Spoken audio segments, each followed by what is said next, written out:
بسم اللہ الرحمن الرحیم۔ السلام علیکم ورحمۃ اللہ وبرکاتہ۔ شروع اللہ کے نام سے جو بڑا مہربان اور رحم والا ہے۔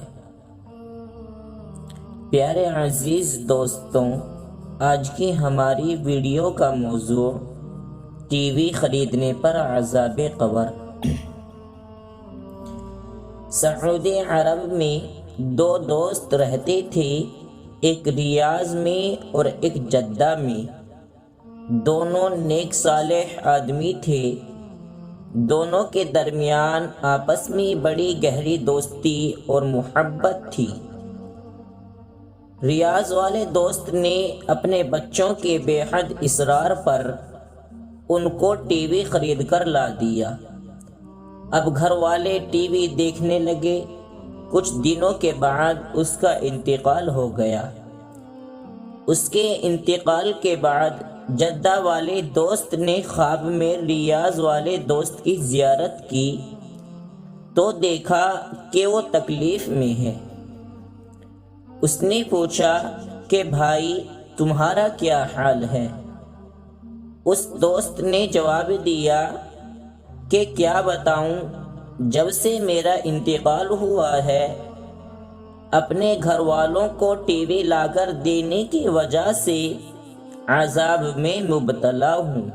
اب وہ ٹی وی دیکھ کر مزے اڑا رہے ہیں اور میں عذاب کے اندر مبتلا ہوں، اور میں ہی جانتا ہوں کہ میرا وقت کس طرح مصیبت کے ساتھ گزر رہا ہے۔ میں بہت سخت تکلیف میں ہوں۔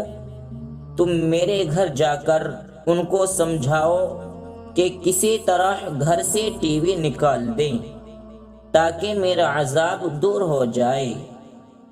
اس دوست نے کہا کہ اچھا، میں تمہارے گھر جا کر ان کو سمجھاؤں گا۔ جب صبح ہوئی تو اس کو رات والا خواب یاد نہیں رہا اور سارا دن اپنی کام کاج میں مشغول رہا۔ جب رات کو سویا تو خواب میں پھر ریاض والے دوست کی زیارت ہوئی۔ اس نے شکایت کی کہ میں نے تم سے کہا تھا کہ میرے گھر جلدی جاؤ، میں بہت تکلیف میں ہوں، تم ابھی تک میرے گھر نہیں گئی۔ اس دوست نے پھر وعدہ کر لیا کہ میں کل صبح ضرور جاؤں گا۔ یہ جدہ والے دوست کہتے ہیں کہ دوسرے دن میرا ریاض جانے کا پختہ ارادہ تھا، پھر کوئی ایسا کام پیش آ گیا جس کی وجہ سے میں نہ جا سکا۔ جب رات کو سویا تو خواب میں پھر اس دوست کی زیارت ہوئی۔ پھر اس نے شکایت کی کہ تم مجھ سے کہتے ہو کہ میں جاؤں گا لیکن تم جاتے نہیں ہو، اور میں یہاں بہت سخت تکلیف اور عذاب میں ہوں۔ اس دوست نے وعدہ کر لیا کہ کل صبح ضرور جاؤں گا۔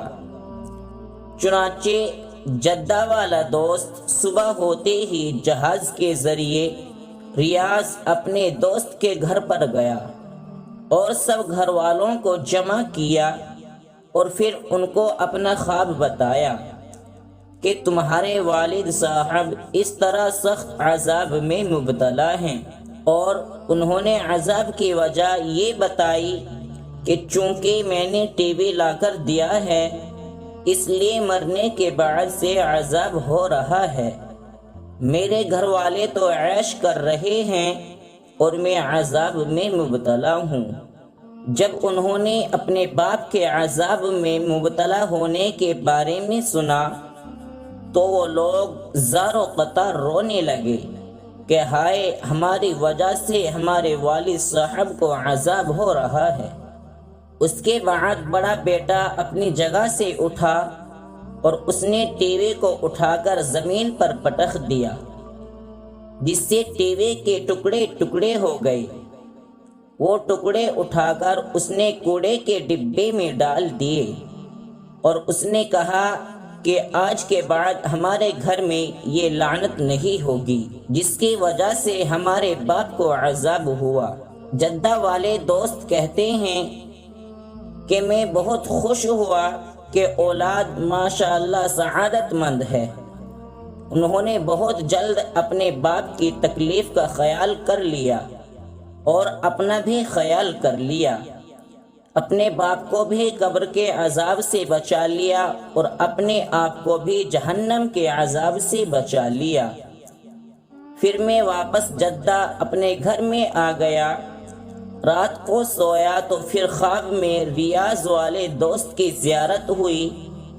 اب جو دیکھا تو ماشاءاللہ وہ مسکرا رہا ہے اور حشاش بشاش ہے۔ میں نے اس سے پوچھا کہ کہو کیا حال ہے؟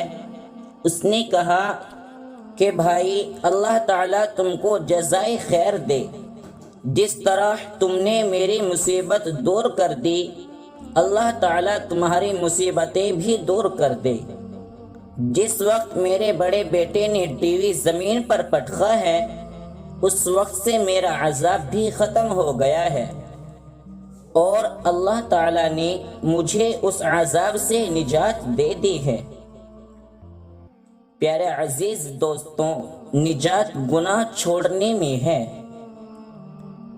بزرگوں، یہ واقعات ہمارے لیے دکھائے جا رہے ہیں تاکہ ہم عبرت لیں کہ نماز پڑھنے کے باوجود، ذکر کرنے کے باوجود، تلاوت کرنے کے باوجود اگر خدا نخواستہ یہ گناہ کرتے ہوئے بغیر توبہ کے انتقال ہو گیا تو قبر میں جاتے ہی عذاب ہو سکتا ہے، اور توبہ کی توفیق تو جب ہی ہو سکتی ہے جب ہم اس کو گناہ سمجھیں اور اس سے بچنے کی کوشش کریں۔ لیکن اگر خدا نخواستہ اس گناہ کو ہم گناہ ہی نہ سمجھیں جیسا کہ بعض لوگوں کا حال ہے تو وہ کیا توبہ کریں گے؟ اور اگر گناہ سمجھ کر پھر بھی نہ چھوڑا تو کیا فائدہ ہوا؟ اس لیے کہ کسی عمل کو گناہ سمجھنے کا مطلب ہی یہ ہے کہ یہ عمل چھوڑنے کی چیز ہے، کرنے کی چیز نہیں۔ لیکن ہم معمولی بہانوں کی خاطر، بچوں کی وجہ سے، بیوی کے نہ ماننے کی وجہ سے، بچوں کے ادھر ادھر جانے کے بہانے اور نہ معلوم ہم نے اس کو رکھنے اور دیکھنے کے لیے کتنے عذر اور بہانے تلاش کیے ہوئے ہیں۔ یاد رکھیے، جس طرح کسی بہانے سے چوری حلال نہیں ہو سکتی، کسی بہانے سے شراب نوشی حلال نہیں ہو سکتی، اسی طرح ٹی وی کو دیکھنا بھی کسی بہانے سے جائز نہیں ہو سکتا۔ یہ گناہ تو چھوڑنا ہی پڑے گا، اور جو چھوڑے گا وہی نجات پائے گا اور وہی عافیت میں آئے گا، اور جو کرتا رہے گا وہ نجات نہیں پائے گا۔ اللہ تعالی ہم کو ٹی وی دیکھنے سے اور بری عادتوں سے اور قبر کے عذاب سے حفاظت فرمائے۔ دوستوں، امید کرتے ہیں کہ آج کا واقعہ آپ کو پسند آیا ہوگا۔ اس واقعے کی پسندیدگی کے اظہار کے لیے لائک کرے، کمنٹ کرے اور اپنے دوستوں کے ساتھ شیئر کرے تاکہ وہ بھی اس واقعے سے مستفید ہو سکے، اور ساتھ ہی ہمارے چینل کو سبسکرائب کر کے بیل نوٹیفیکیشن کو آن کر لے تاکہ آنے والی ویڈیوز کا نوٹیفیکیشن آپ کو بر وقت ملتا رہے۔ اسی کے ساتھ اگلے ویڈیو تک دے اجازت، تب تک کے لیے فی امان اللہ، وما علینا الا البلاغ۔